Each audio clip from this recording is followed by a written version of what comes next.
Hello, welcome to The Wandering Drew. I am Drew. In this episode, I'd like to continue with the topics that I covered in the last video, which was how to care for some of your equipment when you return from a trip. In this case, I'm going to be discussing caring for one of the items of the big three. And if you're not familiar with that term, the big three is your backpack, your tent, and usually your sleeping bag or sleeping system, including your mattress pad. So today I'm going to discuss what is usually the most expensive of all the items that you buy, which is your tent. And I'm filming this a day after my last episode. And as you can see, I have really done nothing with all the stuff I took out of my pack. In reality, I would do this probably all in the same day. I would do my backpack, my tent, and my sleeping bag all at the same time for just ease of time consolidation. But because I'm making videos and I didn't want to have each video be an hour plus in length, I figured it was best to break it down. So I'm going to also cover two different types of tents. There are the tents that have no sort of support, no frame. In this case, I'm going to be using my Z-Pax duplex tent, which has no internal structure at all. The only thing holding it up is the fact that I use my two trekking poles to give it some support, and the fact that you use guy lines to tie down points to give it its structure. I'm also going to show you, which is a lot easier option, I believe, and one I enjoy doing a lot better, which is a tent that does have some sort of frame or structure. And for that, I'm going to use my Big Agnes copper spur tent, just to show you various differences of ways I've done things. They're not always conventional or what the manufacturer would probably like to see, but it does work for me. The process is really the same.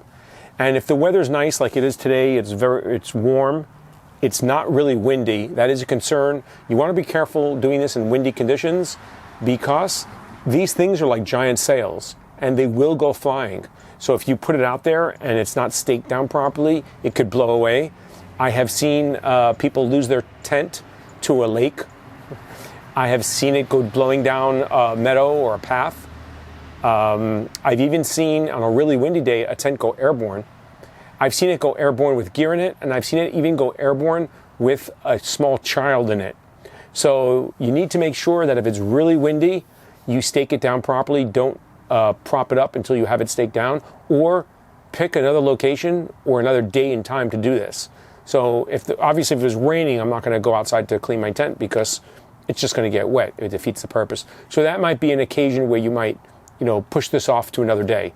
But I generally, when I come home, if it's nice weather, I want to do the maintenance and get it over with because I want to enjoy myself. And there's always other work to be done. Stuff to be washed, stuff to be cleaned, and there's other gear that needs to be gotten through to get ready and put it away for my next adventure.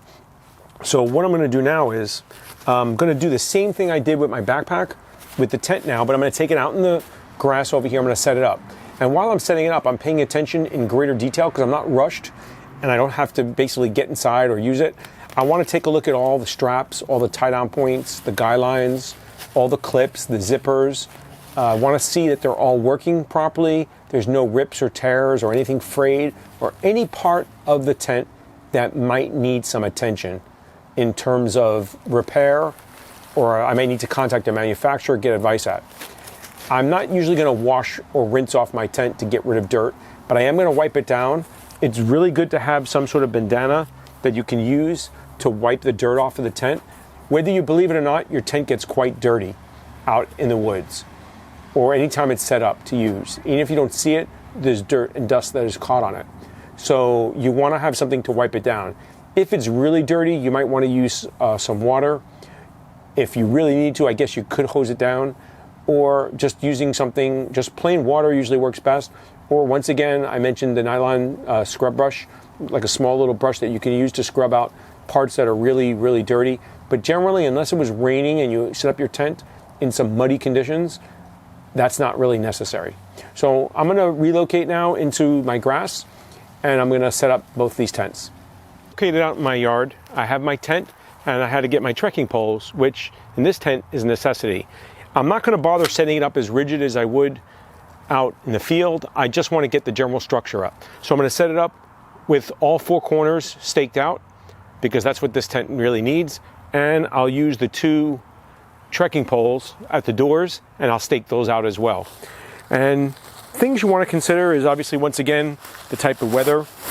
And I know that this got dirty out on the trail.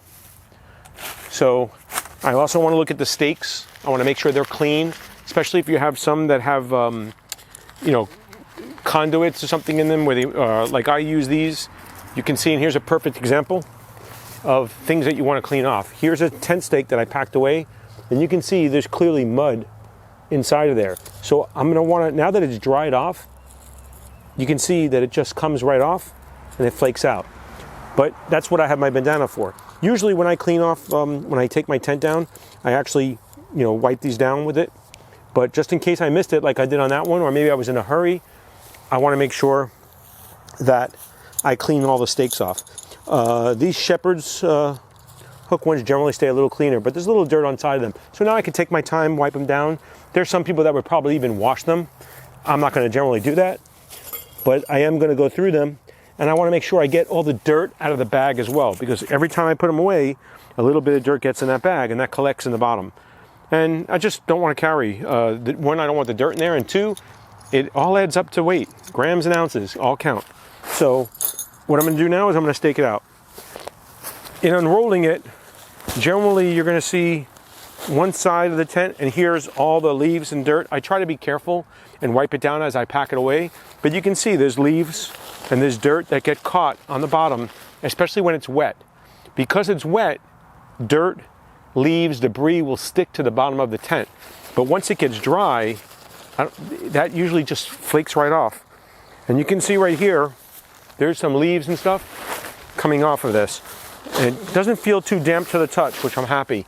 I've been home for about 2 days now, 3 days now. I would have normally done this sooner.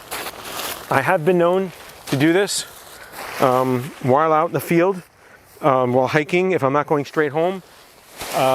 Even on this trip, when I took those 2 days off to rest my knee and my leg, I actually did this in the parking lot. And I'm going to put a picture in of me doing this in the grass field right in front of the hotel. So all I'm doing is staking it out. And I'm not doing this like I would in the field. And I'm going to fast forward through some of this. I just want to get it up, so that I can get inside and see what's going on with both the tent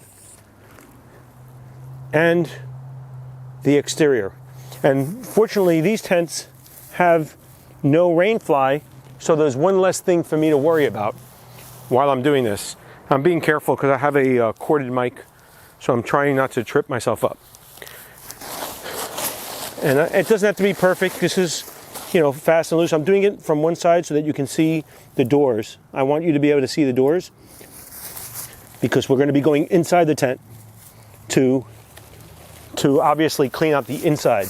The inside of the tent, the floor of the tent, is going to be the dirtiest part, generally, on both the inside and the outside, because of the fact that that's where the dirt is. It's on the floor.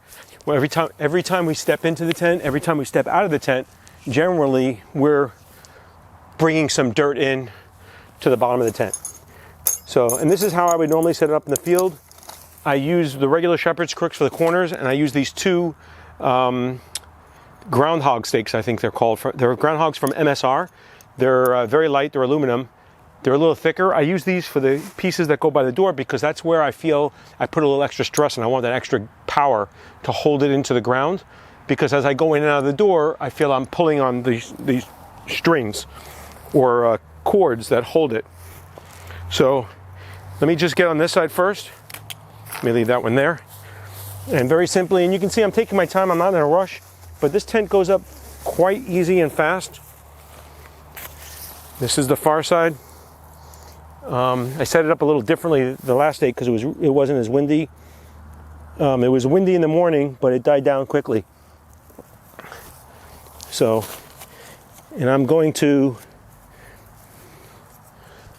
open this up a little bit. Just because I want these doors open so I get some ventilation. So I can see what's going on with them. Because I want to be able to look at every part. So it's good to stake them out. Now I'm looking at the guy lines, making sure there's nothing torn, nothing's really, really dirty. And I'm familiar with the tent because I set it up every day. And I know, in fact, there's nothing that I noticed when I was setting it up for the last time that I needed to worry about.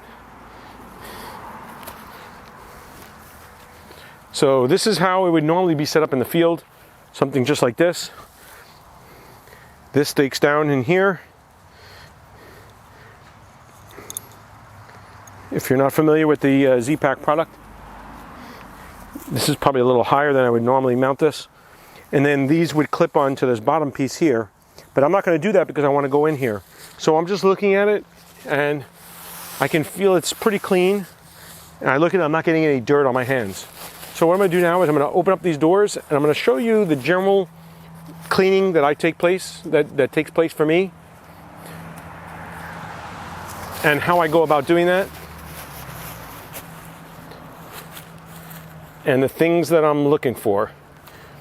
And some areas that you want to pay special attention to.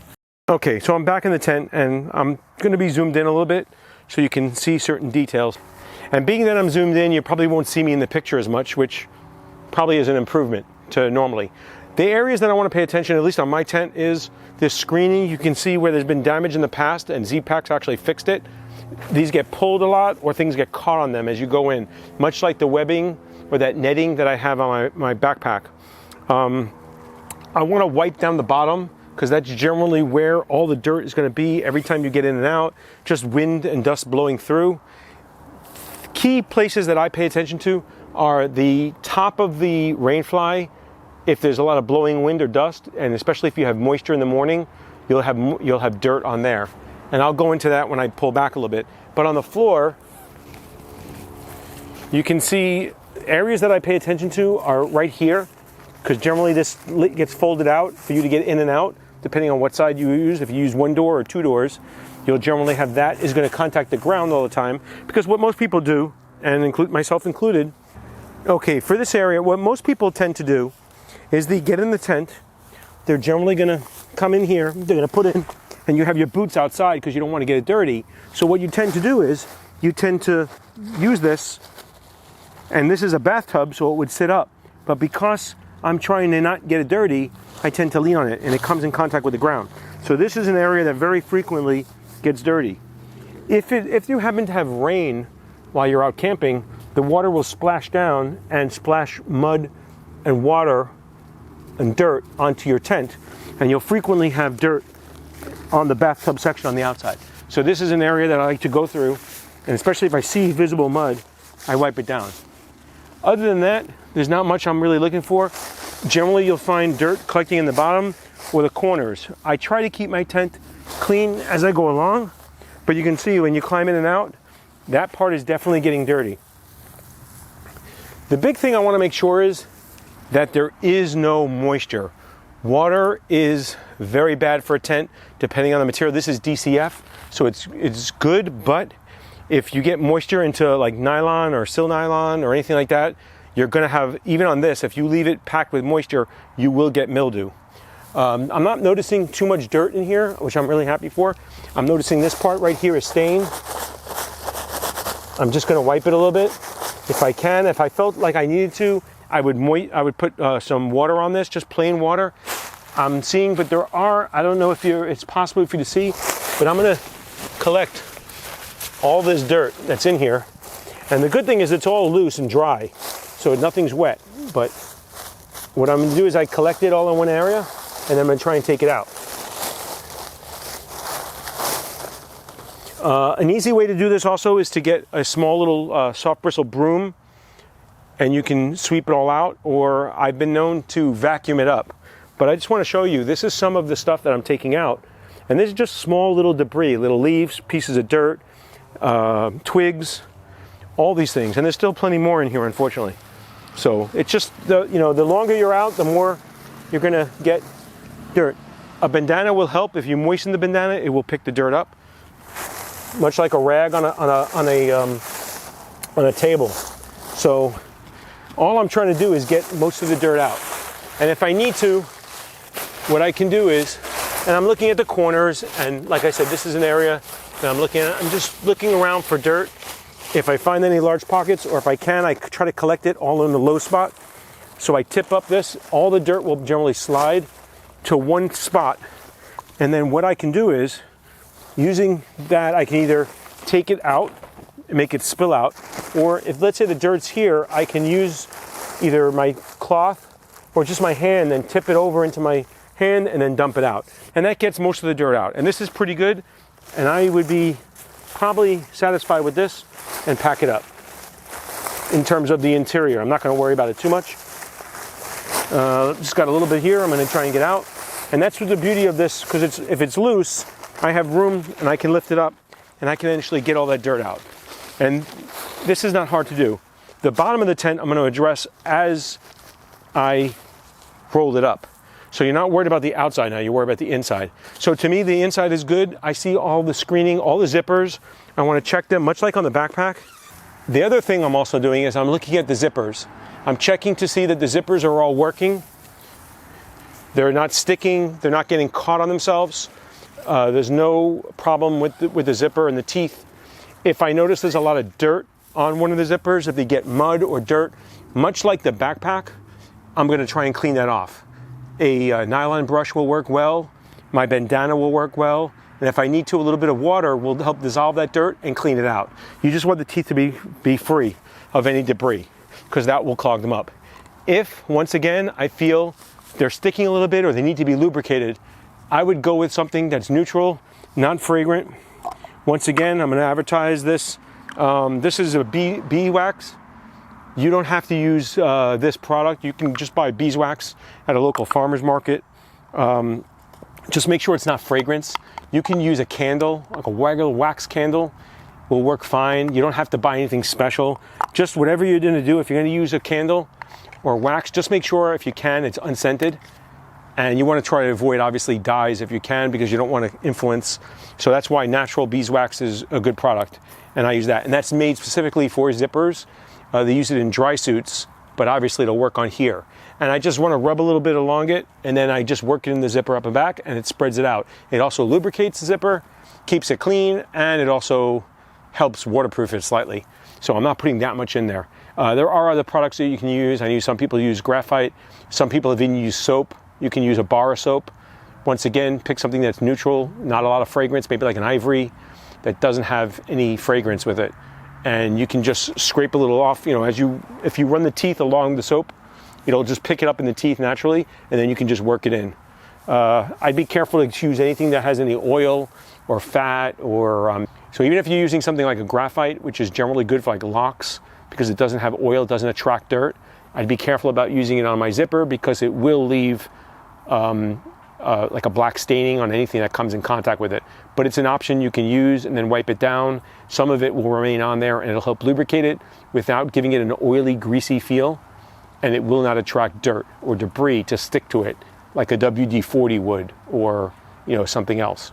Once again, our big enemy right here is mildew that we're trying to prevent. So that's moisture. If your tent is wet in any way, let's say it rained and you had to pack it away, you want to leave this up as long as possible to make sure everything's dry. Make sure the inside and outside is dry. If you need to, you're also going to check the bottom. That's usually, even in dry weather, the bottom of the tent is going to be damp because it was in contact with the ground and moisture permeates up and collects on that cool surface of the bathtub floor. So you want to make sure that's totally dry before you pack this away. Mildew is disastrous to your tent. And if you've ever been in a tent that has mildew, you'll know it smells terrible. It doesn't come out. You can't really wash it out very well. And even if you leave the tent set up for several days, it will still smell. It's a very, very common occurrence with tents that were not cared for or put away and allowed to sit too long with moisture. So that is really the thing I'm trying to prevent. And obviously, I'm also just taking care of it in general for the future. So as I mentioned, these are the areas that I'm looking for. If it was raining real hard, water would roll down or water would splash, and you get mud and dirt that splash up onto your bathtub floor, and that's where I'm looking for to make sure there's no dirt. The other thing I want to do is I'm going to look on the top because generally you have condensation on your tent in the morning, especially on the outside, not always the inside. If you have it on the inside, you need more airflow. With these tents, these have a problem because they're single walled. A double wall tent, generally you will not have condensation on the inside. It would be on the rain fly. So, but because dust and dirt is blowing across, it gets stuck with the water evaporates and the dirt remains behind. So one of the things I like to do, if I can, is to just go over the tent and wipe it down. And I'm just really roughly wiping it down. And all I'm making sure, and you see how fast this goes, all I'm doing is making sure that I knock down any dust or dirt that may have collected on the tent. I'm going to look here, just the same thing, to see if any water. It didn't rain while I was out, so I'm really not too worried about it. But I just want to make sure the doors are all dry and everything's good with the tent. Now this tent really, because it didn't rain, I didn't have any problem. If it rains when you're out, that's where you're really going to have to come back and do a little more work. Because I had good weather predominantly during my trip, this tent is in pretty good shape. I don't have a lot of dirt or leaves or anything stuck to it. The only part that probably got dirty really was the bottom of the tent. And I'm going to show you what I'm going to do with that in a second. Let me take this down and turn it over, and we'll go from there. Before I go any further, let me explain to you what I mean where I wipe down my stakes so that they're clean. If they're really muddy, I'll use a twig or a leaf to clean them off. But generally what I'm doing is I'm taking the bandana and I'm running it along these ridges so that I know there's no dirt on them. And I do the same thing with these. Even though they look relatively smooth, sometimes you'll get mud or dirt caked up on them, and they'll go into your bag. And that will be dirt that you're going to carry with you, and it stays on them. These, fortunately, are resistant to rust. But if you take heavier hooks or certain types, might be more prevalent to rust. So you want to keep the water and moisture off of them. You don't want to let them sit in this bag also with dirt on them for a while, because they'll get back. So all these stakes that I used are now clean. They're back in the bag, in a little stake bag, and they're ready to be used, and they're clean. I don't have to worry about them for my next trip. So let me go back to the tent. I've basically taken the tent down. I'm going to flip it over now, and I'm going to look at the bottom. And that's usually going to be the dirtiest part of your tent. So I have the tent upside down now. So this is the bottom of the tent normally. And I have it in the sun so it'll dry. And much like the backpack, I know a lot of people are very hesitant to set their tent up. They're worried about UV rays damaging their tent. When I'm on the trail and my tent is set up and I'm camping, it's exposed to the rays anyway.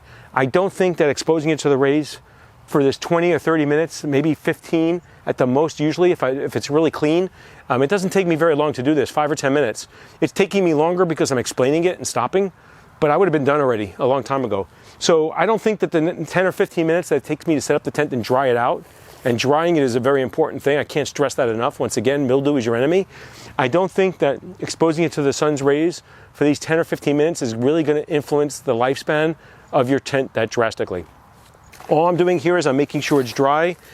Usually 5 or 10 minutes is enough, even on a really soaked tent, to get it dry. The sun does an excellent job of drying our stuff out. So let it do its thing. This will generally absorb the rays, heat up, and the water will just evaporate quickly. Anything left behind, usually the dirt or the mud, will usually cake right off. Doesn't take much to just do that. And I'm just looking for any spots that have a lot of mud or damage on them. Like I said, it didn't rain, so it didn't get really dirty. I did have 2 or 3 days that there was a lot of dirt stuck to it. But one of the things I do when I pack it away is I clean it while I pack it away, so I try to avoid that. I don't want to carry any extra weight. I don't want to carry twigs and leaves and mud with me in my tent because it'll add to the weight. So the good thing about a DCF tent is it doesn't absorb water. So since no water is being absorbed, it doesn't get laden. Even in heavy rain, you don't have that extra weight. The other tents, like the sil nylon and other types of tent, will absorb water into the fabric, and they're going to be heavier. And they're also going to continue to drip water out. But this is really done. I can already feel it getting warm, and there is no moisture and no dirt now. I'm pretty happy with the way it looks. So what I'm going to do is I'm going to turn it back over, and I'm going to start packing it up to put it in the bag so that it's ready to go for my next adventure.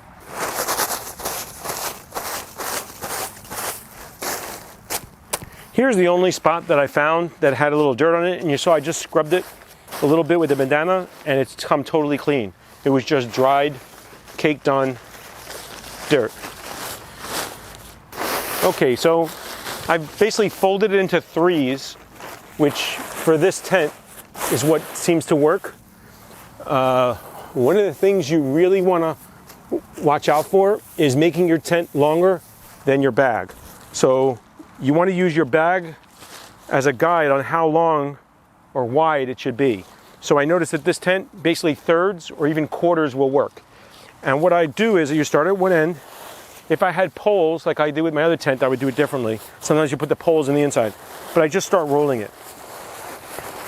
And if, let's say, as I'm pulling it, I notice dirt is here, I generally wipe it as I go along. So let's say there was a leaf stuck to it or some mud, because I'm out in the field even, and that keeps it, I'm doing maintenance continually, so I don't have to worry about it. And here I'm just trying to squeeze out all the air, get this compact as possible, but tight. And if there's any dirt, I just roll it, I just wipe it off. I'm making sure not to grab any leaves or dirt or twigs as I go along. And you can see this goes quite quickly. The good thing is that most of the time, most of what we do is processes. The more you do something, the more it becomes muscle memory, the faster you do it. This is really not a big deal on like a nice day like today, but imagine if it was raining. How fast do I want to get my tent rolled up and packed away? As fast as possible, because I'm getting wet and my tent is getting wet and all my gear is getting wet. So it's important to do things, repetition wise, and you get a process down, and then when it's raining one day or it's bad weather, it just becomes automatic and you do it even faster than you normally would. So, and this is really all. I'm done with this. The tent has been packed away now. I'm just going to put the stakes in here so I don't forget them. And I'm going to close this up. And this tent is going to be ready for my next trip. And that would be all that I would do for my tent. It's not a problem leaving it rolled up or in the compression sack. I'm not like really squeezing it real hard, but it's all ready to go.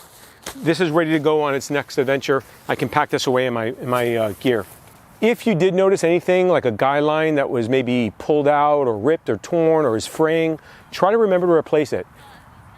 The likelihood of you doing this when you say, oh, I'll fix that next time I go, is probably pretty slim. You're going to forget about it and not notice it until you go out. If anything is broken, fix it. Contact the manufacturer if you need to. Even for cleaning, if you have like a stain that's not coming out, you want to know if there's any suggestion, maybe they might recommend something that you use. Much like other gear, a lot of tents will have a durable water repellency or some sort of waterproof coating maybe sprayed on them. Over time, especially a rainfly, that fades and becomes less efficient. So if you need to, contact the manufacturer, find out their recommendation on how to care for your tent.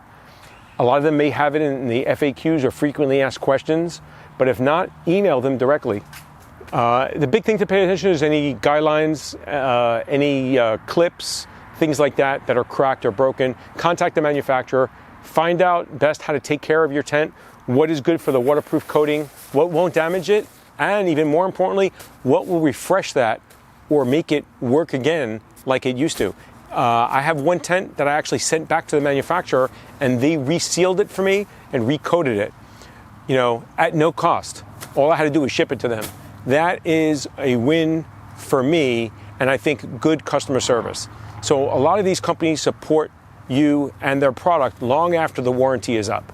Like I said, if I'm not able to head directly home or I'm not going home, much like my Ocala trip, I ended up going to the House of the Mouse for 2-3 days. I opened up my tent and dried it out and cleaned it while I was out that rental.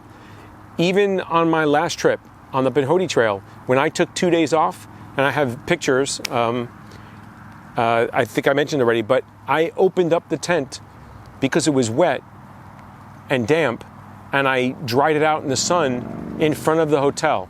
I've done this in a parking lot of a hotel, I've done it in a public park, and I've obviously done it, other places, but most commonly I'm doing it here in my backyard. I would say that if there's one piece of equipment that requires you to do this and take care of it, it's your tent.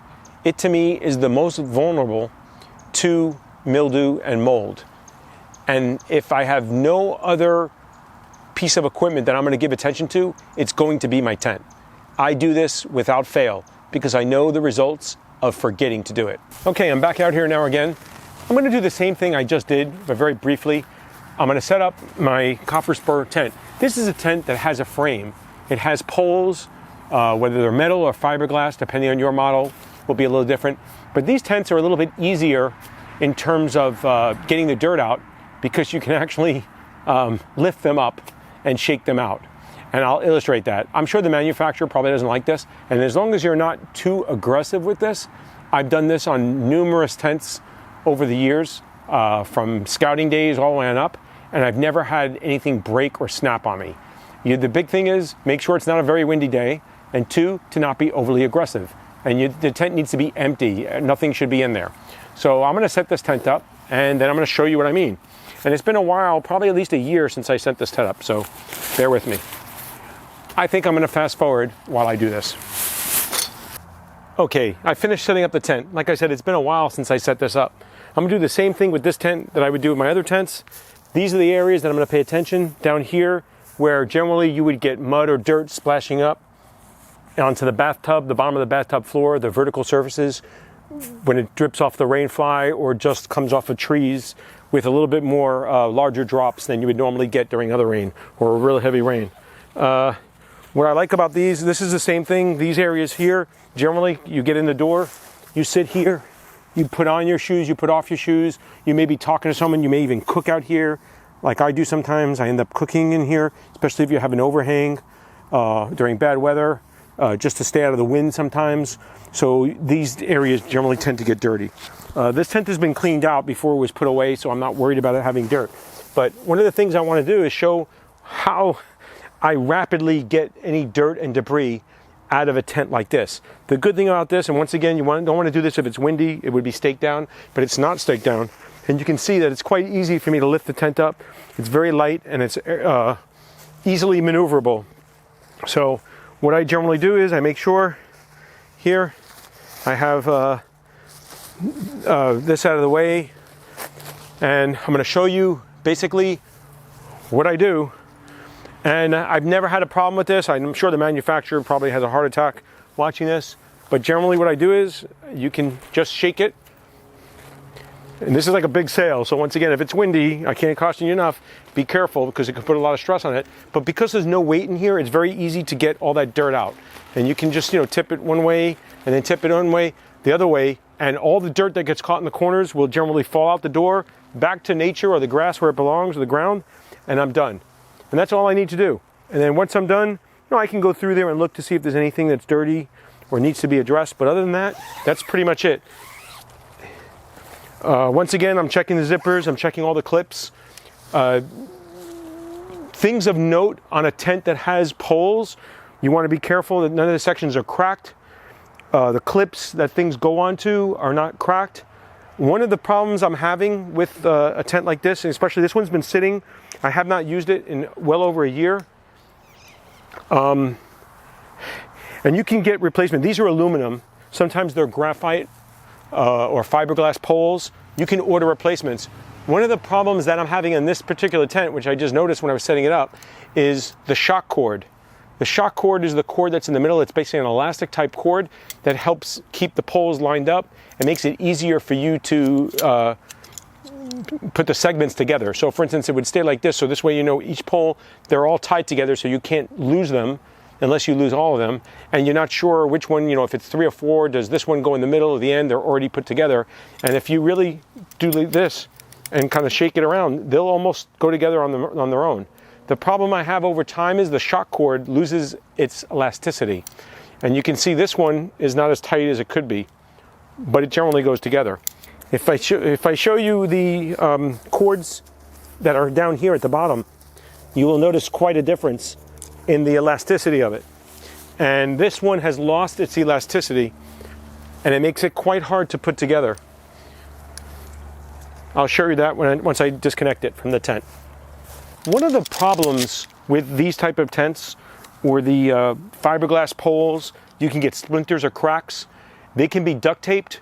They can be reinforced with something next to it, even a piece of twig in an emergency. You can tie something to it. You can even use a tent stake to help build that up if it breaks on you before you can get it fixed. You can order replacement segments. Just know the diameter, you may have to measure it, and how long it is. And you can get generic segments, or you can actually contact the manufacturer and get a replacement. I've done both. I've gotten replacement poles from the manufacturer of the tent, or if they're no longer in production and no longer making it, there are companies that just send you generic sections. You just tell them what you need, the diameter and how long it is, and they'll send it to you.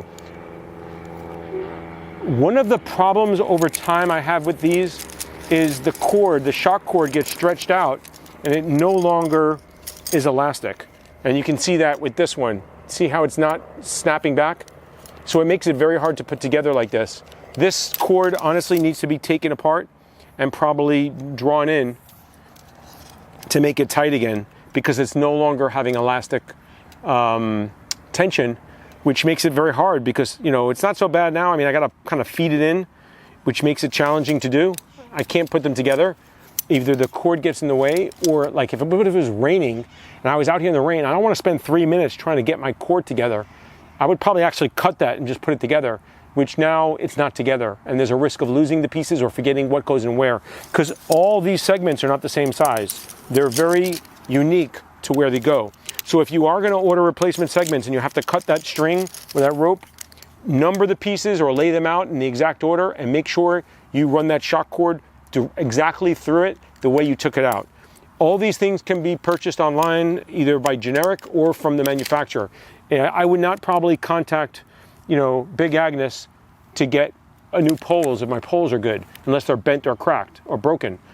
I just need the shock cord. I would just order shock cord, the right size diameter, online and replace it.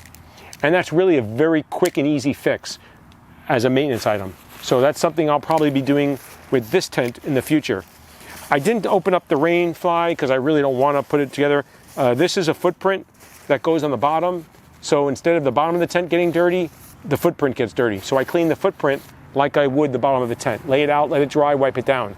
It also helps protect the bottom of the tent a little bit from small little punctures and stuff. So that's generally it for what I would do for a tent. The big thing you want to do with your tent is make sure, like I said, clean and dry. Dry is very important. Mildew is the enemy here. The second thing that I want to discuss is in storing your tent. Very commonly in the past, I used to stick my tent out in my garage. That's not a great idea. Once again, this should be put somewhere, if you can, in a climate-controlled environment. A closet even is good.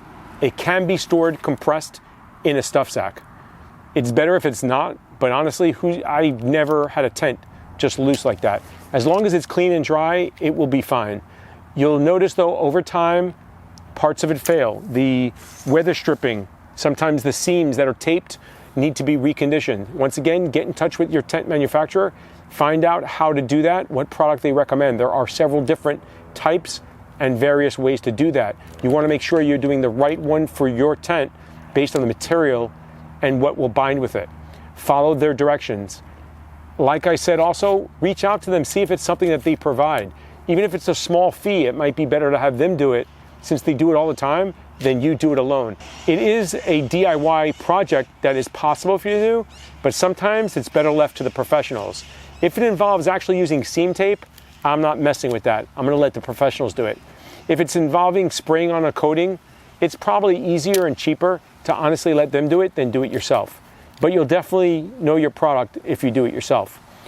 But I just find it easier. I had a tent that I contacted the manufacturer. I had it for about 6-7 years, still in good shape, but all the waterproofing was separating and coming apart. All the taped seams had come apart.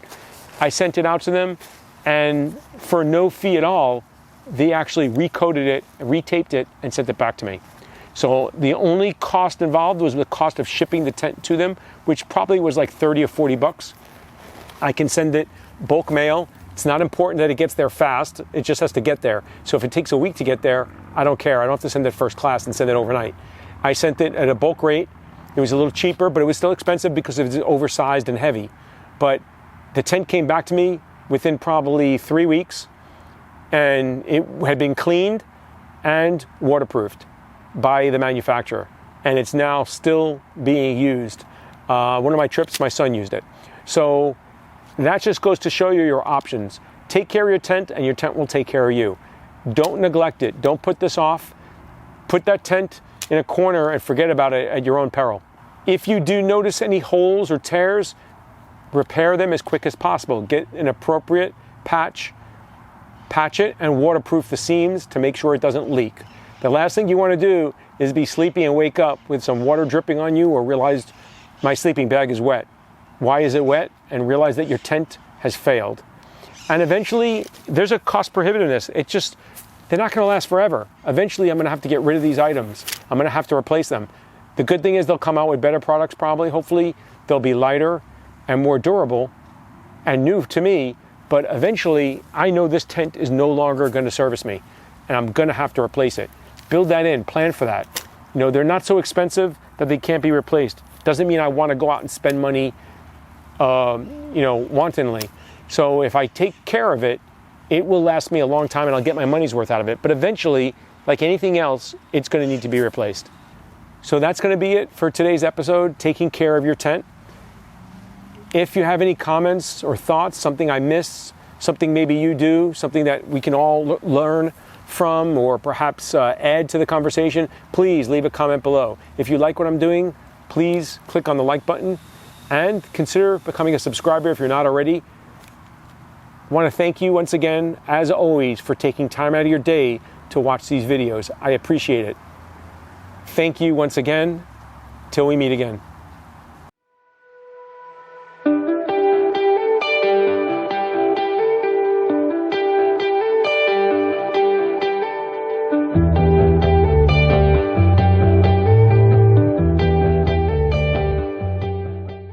What's the matter?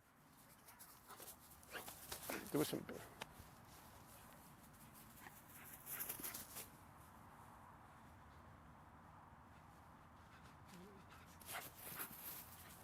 I see bad things happening.